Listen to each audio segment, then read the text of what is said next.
नमस्कार, मैं हूं संजय शर्मा। आप देख रहे हैं 4 PM न्यूज़ नेटवर्क। एक दौर ऐसा था कि जब पूरी दुनिया मंदी की चपेट में आ गई थी। एक अनजाना सा खौफ, अनजाना सा डर दुनिया के हर देश में था, हर घर में था। क्या होगा? सारी अर्थव्यवस्था डूब जाएगी। भारत के लोग भी उस समय बहुत डर के खौफ में, बहुत आशंका के खौफ में जी रहे थे। लग रहा था कि भारत के बैंक डूब जाएंगे, भारत का बाजार दिवालिया हो जाएगा, हमारे आपके सारी तरक्की रुक जाएगी। मगर उस दौर में एक प्रधानमंत्री ऐसा था जो बहुत कम बोलता था। लोग उसको मौनी बाबा कहने लगे थे, भारतीय जनता पार्टी के लोग। नाम था मनमोहन सिंह।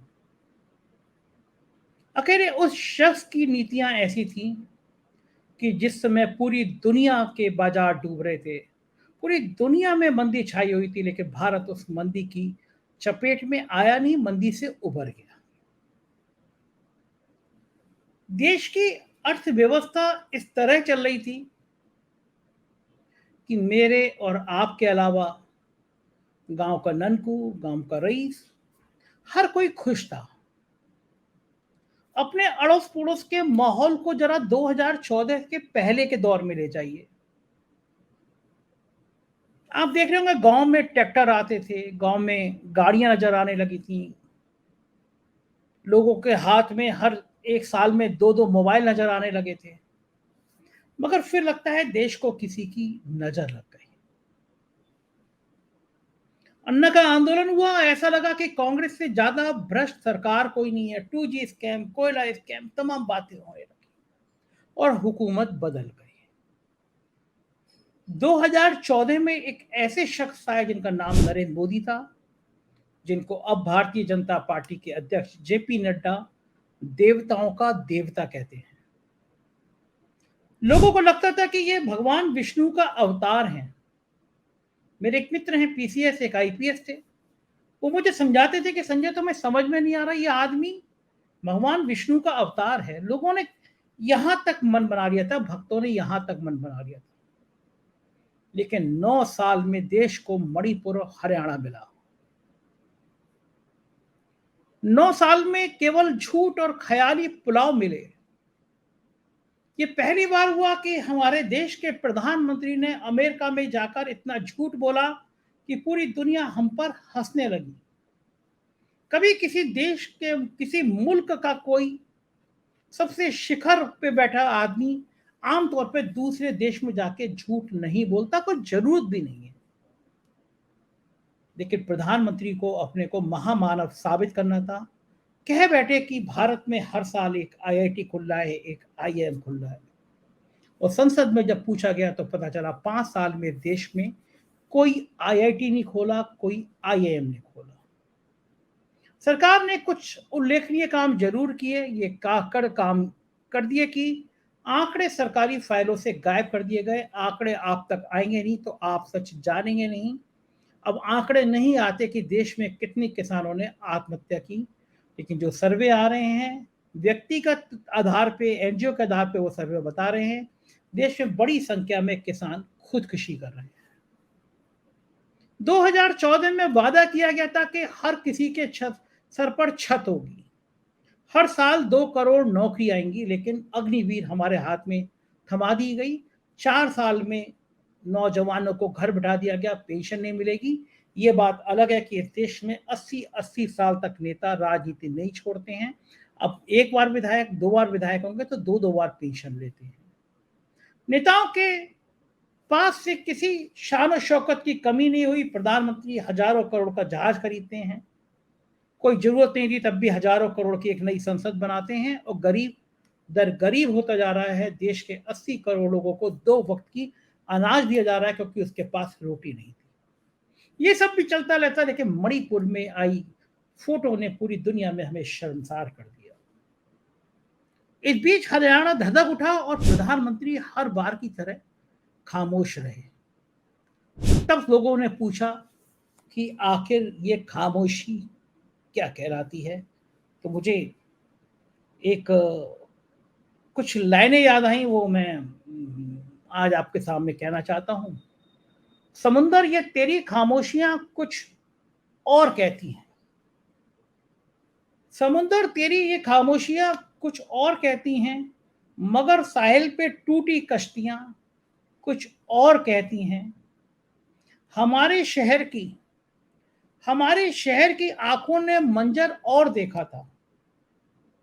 हमारे शहर की आंखों ने मंजर और देखा था, मगर अखबार की ये सुर्खियां कुछ और कहती हैं। हम अहले शहर की ख्वाहिश हम अहले शहर की ख्वाहिश की मिलजुल कर रहें, लेकिन अमीर शहर की दिलचस्पियां कुछ और कहती हैं। मेरे मित्र ने मुझे एक मैसेज भेजा। मैं उसमें अपना कोई ज्ञान नहीं लगा रहा, मैं आपको वो मैसेज हूबहू पढ़ के सुना रहा हूं। थोड़ा दिमाग पे जोर लगाइएगा। अगर आप भी उन्हें देवताओं का देवता मानते हैं तो मैं आपसे मना नहीं कर रहा। आप उन्हें देवताओं का देवता माने रहिए, अपने ख्याल को पुख्ता करिए, लेकिन इस मैसेज को पढ़िए। मैसेज है कि अगर आप ये जान लें कि नरेंद्र मोदी का भारत अपनी ही आवाम के लिए किस तरह काम करता है, तो आप दंग रह जाएंगे। ये मैसेज उन्होंने मुझे भेजा और लिखा है इस मैसेज में, ये जानकर भी कि खुद देश के प्रधानमंत्री की कार्यशैली किस कदर खतरनाक है। व्हाट्सएप मैसेज आया। उन्होंने लिखा कि यह बात कल सुप्रीम कोर्ट ने कह दी, साबित कर दी मणिपुर की हिंसा की कार्रवाई में सुनवाई करते हुए। हिंसा रोकने में मणिपुर सरकार की नाकामी की ओर इशारा करते हुए कहा कि सबसे पहले सॉलिसिटर जनरल ने बताया कि राज्य में कुल 6,532 एफआईआर हिंसा को लेकर हुई हैं, उसमें से 11 महिलाओं के साथ हिंसा की। चीफ जस्टिस ने पूछा कितनी जीरो एफआईआर है। सॉलिसिटर जनरल ने कहा मिलॉर्ड 11।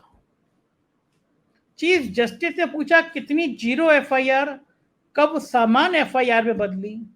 सॉलिसिटर जनरल ने कहा नहीं मालूम। ये देश की सर्वोच्च अदालत में सुनवाई हो रही है, एक दिन में सुनवाई हो गई हो ऐसा नहीं है, पर्याप्त समय दिया सुप्रीम कोर्ट ने सरकार की तरफ से। सॉलिसिटर जनरल कह रहे हैं कि साहब नहीं मालूम। चीफ जस्टिस पूछते हैं यौन हिंसा के वीडियो पर कब गिरफ्तारी हुई। सॉलिसिटर जनरल ने कहा मुझे नहीं मालूम। चीफ जस्टिस ने कहा इक्का दुक्का मामले को छोड़कर किसी भी मामले में गिरफ्तारी नहीं हुई। सॉलिसिटर जनरल कहते हैं जमीन पर हालात इस कदर खराब हैं कि जब प्रधानमंत्री को मालूम चला तब गिरफ्तारियां शुरू हुई। चीफ जस्टिस को थोड़ा खराब लगना चाहिए भी। चीफ जस्टिस ने पूछा मतलब मई से जुलाई तक मणिपुर में कानून का राज नहीं था? जब प्रधानमंत्री को पता चला तब गिरफ्तारी शुरू हुई, उससे पहले राज्य में कानून का राज नहीं था, राज्य की मशीनरी ध्वस्त हो चुकी। चीफ जस्टिस ने कहा 6,500 से ज्यादा एफआईआर में सिर्फ 7 गिरफ्तारी हुई हैं। सॉलिसिटर जनरल फरमाते हैं 7 गिरफ्तारी तो उस वायरल वीडियो को लेकर है, 250 गिरफ्तार हैं और 12,000 एहतियाती गिरफ्तारी है, मतलब पूछताछ के लिए जिनको बुलाया गया है। इस पर चीफ जस्टिस भड़क उठते हैं, पूछते हैं क्या उन पुलिस वालों पर कार्रवाई हुई है जिन्होंने कुकी महिलाओं को भीड़ के हवाले किया था? डीजीपी ने जांच की। डीजीपी क्या कह रहे हैं? सॉलिसिटर जनरल चुपचाप सुन रहे हैं। कोर्ट बता रही है कि किसकी क्या ड्यूटी है, कैसे क्या काम करना चाहिए, आगे क्या होता है, ये हम सवाल करते हैं। यहीं से मूल सवाल शुरू होते हैं। क्या प्रधानमंत्री और प्रधानमंत्री कार्यालय को इसकी जानकारी नहीं थी? प्रधानमंत्री तो ड्रोन कहते हैं कि मैं ड्रोन उड़ाता हूं, मुझे पता चल जाता है देश में कहां क्या चल रहा है, तो उनका ड्रोन क्या मणिपुर की तरफ नहीं गया? अगला सवाल, क्या मणिपुर की डबल इंजन सरकार ने केंद्र से सच छुपाया? तीसरा सवाल, जब राज्यपाल कह रही हैं कि मैंने इतने बुरे हालात कभी नहीं देखे, तो क्या उन्होंने केंद्र को सच नहीं बताया? क्या राज्यपाल के सलाहकार केंद्र के अफसर को इसकी जानकारी नहीं थी कि राज्य में हो क्या रहा है? क्या इस देश के राष्ट्रपति से मणिपुर का सच छुपाया गया? क्या देश के गृह मंत्री से मणिपुर का सच छुपाया गया? ये 6 सवाल तो उठेंगे, आगे भी उठेंगे और इतिहास में भी उठेंगे। क्या 2002 में गुजरात दंगों के समय नरेंद्र मोदी जी और केंद्र की सत्ता पर यही सवाल नहीं उठे थे? क्या यूपी और हरियाणा जैसे राज्यों के लिए वे सवाल मौजूद नहीं है? इससे भी आगे जाइए, क्या 1992 में बाबरी ढांचे को गिराते हुए देश को दंगे की आग में झुलसाती सरकारों पर भी ऐसे ही सवाल नहीं थे? बिल्कुल थे और आगे भी रहेंगे। लेकिन ना किसी ने आज तक पूछा और ना आपने इन सवालों से नजर मिलाने की कोशिश की। अब जवाबदेही पर आई है। क्या प्रधानमंत्री के पास इन्हीं 6 सवालों का जवाब था और आज भी है? नहीं। करण थापर को इंटरव्यू दिए हुए इंटरव्यू की याद करिए, जब प्रधानमंत्री जी बीच इंटरव्यू को छोड़ के उठ जाते हैं, कहते हैं दोस्ती बनी रहे। क्या मणिपुर पर प्रधानमंत्री के पास कोई जवाब हो सकता है? नहीं, इसके अलावा कि दोस्ती बनी रहे। इसलिए वो संसद से भाग रहे हैं।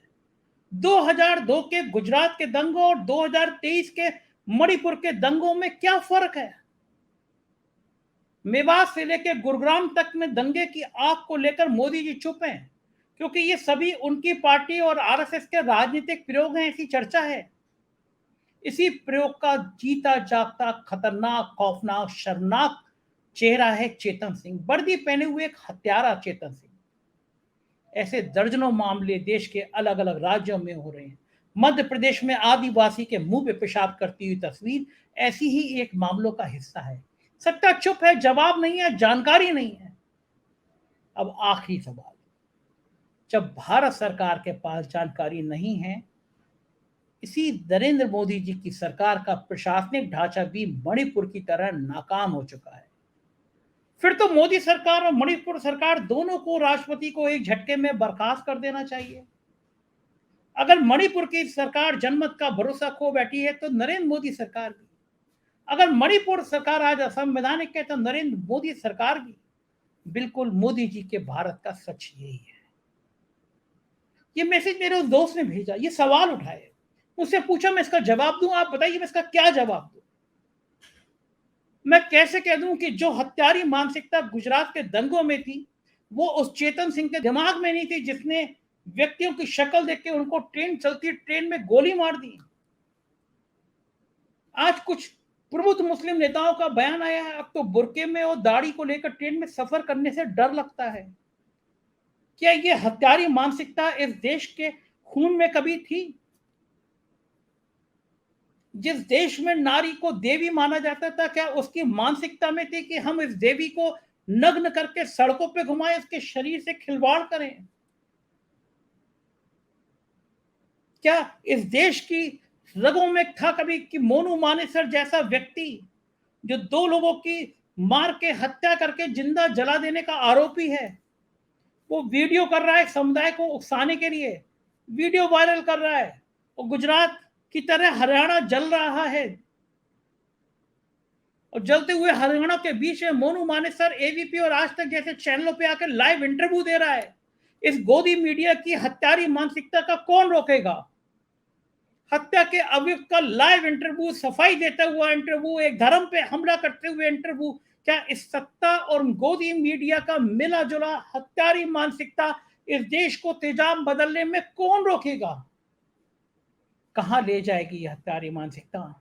कहां ले जाएगी ये जहर में बदलती हुई मानसिकता? कब होगा मणिपुर में शांति का ऐलान?